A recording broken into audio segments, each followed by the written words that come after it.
Let's check out the resonators, which is a really cool audio effect. Here I have just a loop from the built-in core library.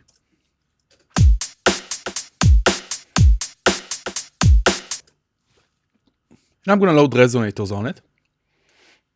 Now, resonators features 5 different resonators that will superimpose a pitch into whatever type of audio you give it. So if I just play it out of the bat, it sounds like this. And we have, first of all, the dry wet. Let's put it on 100% so we can hear just the effect. First of all, we have a filter that the signal goes through first. If we want to filter anything, we have a band pass, a low pass, high pass, all the other filters. So let's put it, for example, on a high pass. We can also turn it off. We have 2 main modes for the resonating. Mode A will sound more like a string-like realistic. And mode B offers an effect that is very interesting in low notes. So right here in the first resonator, we can actually adjust the note. So let's take it lower to listen to mode B.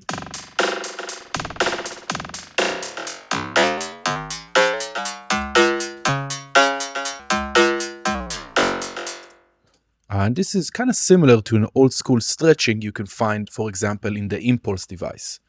Let's go back to mode A. And the decay time will decide how long is each resonator resonating.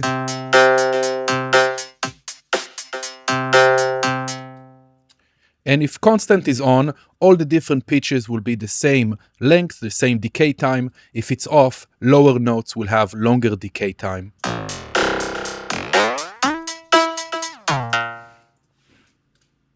Nice. So we also have the color, which will decide the brightness of the result, the output in sound. Kind of more of a muted string. We can also adjust the note to decide what note it is. And then we have 4 other resonators that are going to be relative to the pitch we set on number 1, so we can create chords or all different sorts of harmonies.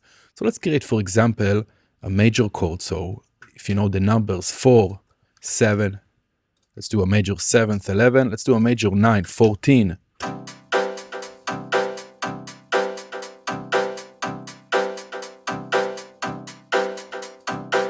Nice. Now each one of them can be slightly detuned with the fine-tune knob right underneath it, and we can also change the volume of each one.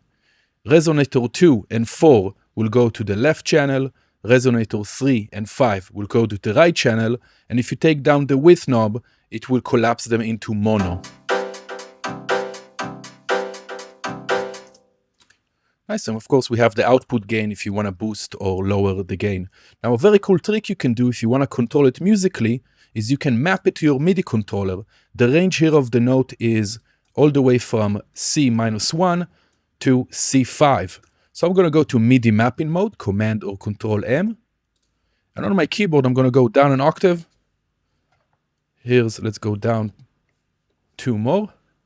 Here's C-1. So I'm going to hold C-1 and I'm going to go up my keyboard to C5.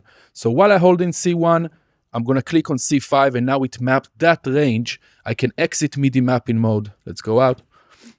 Now I can actually play the resonators melodically, which is pretty awesome.